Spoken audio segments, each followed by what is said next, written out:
GFG is Go for Gold, or Gift from God. I'm Brian Skanderbeg, I'm the CEO, and I've been with GFG for the last 8 years. This picture on the front page is our target called Muskego. It's in Timmins. I'm going to talk to you about what we're doing out here. I think this could be the next relevant discovery in the gold space. I'm really excited about it, and we're going to have a drill rig out here in the next month. I'm a geologist, I'm an explorationist, I'm an optimist. I will make forward-looking statements, so please reference our statement on our website. When we set up GFG 7 years ago, we were a team that had ran gold mines before, found mines, pretty successful track record. And we went about here, we took our team out of Claude Resources, which we'd sold into SSR, and we founded GFG. We're a district-scale explorer. We own 800 square kilometers in the Timmins Belt. This is one of the largest land positions in the area. We're out here hunting in a Tier 1 jurisdiction for very large deposits. I'm going to talk to you about our drill programs, I'm going to talk to you about our philosophy and strategy, and in the end here, being aggressive and disruptive. If you want to find a new deposit these days, you need to look differently. You need to look in areas people haven't looked before. You need to do all the things that I think that first slide showed us, find things new and different. We've had a good last couple of Qs. We fixed our balance sheet. We had $4 million come in warrants. We put out some great drill results. We've doubled our market cap. We're currently trading around a 50 million market cap with about $5.5 million in the bank. We also have future payments, cash and equity coming to us, so total liquidity would be about $7.5 million. So this is a well-financed company backed by sophisticated investors. Alamos owns about 11% of the company. The Lundin family in Geneva owns large portions of us, and insiders also continue to buy. Chart there, you can see some good performance, some good volume. Certainly a great time to continue to build positions in a company like GFG. Why gold explorers? I don't want to get hung up on this chart, but there's not many relevant new discoveries these days. So go find a team that's done it before. Go find a team with some good strategies, good line, and good land, good balance sheet, and I think you have a good recipe. Put 5 or 6 of those together, and you probably got a good recipe for having success in the junior gold space. But it's critical, the people, it's all about the people. I think this is a very strong team. I think we've done a lot of good work. The maps on the bottom right show you an area, the groundwork that went into forming some of our targets that we're going to be drilling later this year. This is a map that hosts 200 million ounces of gold. It's probably the most well-endowed piece of crust on earth. It's the Timmins camp. It hosts a lot of majors. You can look at the IM Golds, the Newmonts, the Alamos Golds. They all have infrastructure here. So GFG owns 800 square kilometers between Gold Arm, Penn, and Doré. Each of those are in excess of 200 square kilometer land positions. We're strategically located both west and east of the main camp. I would flag that any ore on this map can be trucked to, I think there's 7 mills on this map. So this is the advantage of Timmins. Lots of gold, lots of cover rocks, lots of infrastructure, very permissible. I think this is a great place to make a relevant new discovery. There's obviously a need for feed. I'm going to talk to you about Penn and Gold Arm are the 2 key positions. Out east of Timmins is the Gold Arm property. This is an area that we have put together in 2020. It cost us about $3 million in GFG equity. We've drilled 5,000 meters on Aljo, and this is the area where we've had great drill results in Q4. Thinking back to that chart that I showed you, what moved the needle in the market was drill results from Aljo. Very high grade, shallow, near surface, proximal to infrastructure that's owned by either Agnico Eagle, McEwen, Newmont, or Pan American. This is a great place to make a new discovery. Aljo's an old mine. There's a lot of truth to the adage, which is find a new mine near an old mine. This is from the pre-war era, small scale mine, high grade, pretty simple concept. We drilled underneath the mine. The cross section on the right shows you some of our results. 14 grams over 7 meters and 23 grams over 8 meters in the same hole. 2 multi-100-plus gram meter intercepts, near surface environment. I think there was 9 vein systems with visible gold intercepted in that hole. This is a great hole. We're drilling underneath here right now.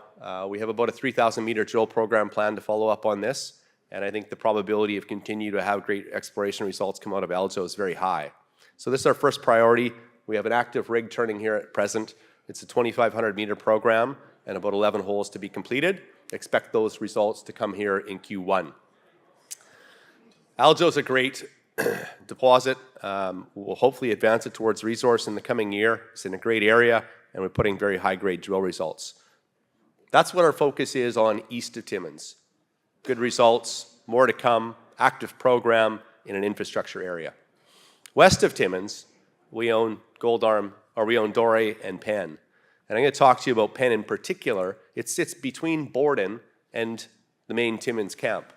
There's a highway along here. There's great infrastructure. You could readily truck anything at Penn to infrastructure in Timmins or equally down to the IM Gold asset at Cote Lake. Upper right is a geological map. I won't go into a bunch of details. Suffice to say, we really like the geology in this area. It's a tough target. This is a 30 square kilometer swamp. Nobody's ever drilled here. Nobody's ever looked here. There's no outcrop. Those blue triangles and those blue squares are sonic holes. So out in this swamp, we drove a rig, we drilled holes through this swamp, and we sampled the till and we sampled the bedrock. This is how you explore to find new things in a belt like Timmins. One of those holes returned high-grade gold in bedrock. We were out here looking to sample the till, but we actually found high-grade gold in bedrock. 5 grams in the right along a structural corridor that we mapped, a kilometer away, a very high threshold till anomaly. This was what is shaping in to be the Muskego target area. When we look at the rocks under this swamp, I'm a geologist, this is good-looking rock. Some of those samples were up to 10 grams.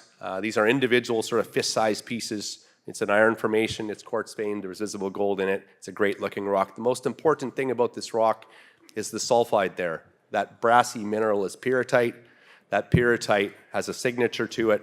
This is what the area looks like. There's a high strain zone there.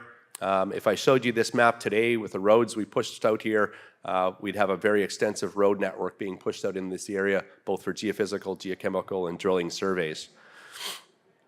But let's think about that pyrrhotite, that brassy mineral. That's a conductor, and that is a magnetic mineral. So when you think about it, I'm going to go back one slide here. That VTEM anomaly, that tells us this gold in bedrock has scale. It has very large scale and opportunity. Nobody's ever looked in this area. The VTEM anomaly is very key. That's what we'll be drill testing here as we advance forward. So we have more work to do in this swamp. We called it Muskego because it is a swampy area.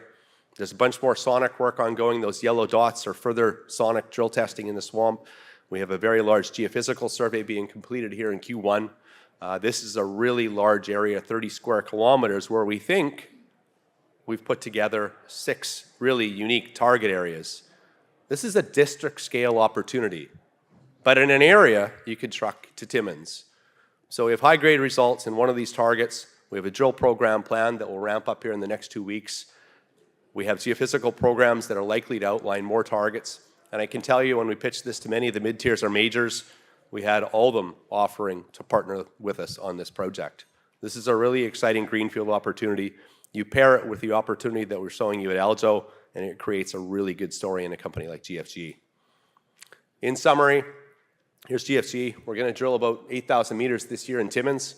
2 main projects. One's Aljo, very high probability drill results underneath an old mine to return high-grade hits. The other one is at Penn, and it's Muskego, and it's a pure greenfield target.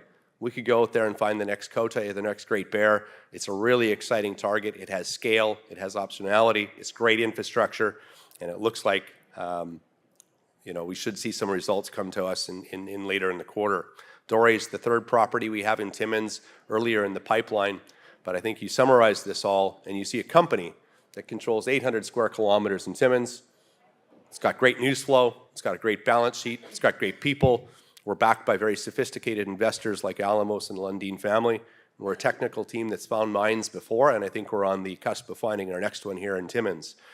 Good backing. I think it's a great opportunity to find the next gold mine in Timmins, and we're excited for 2025 for an aggressive exploration program. Thank you very much for your time, and happy to take any questions after.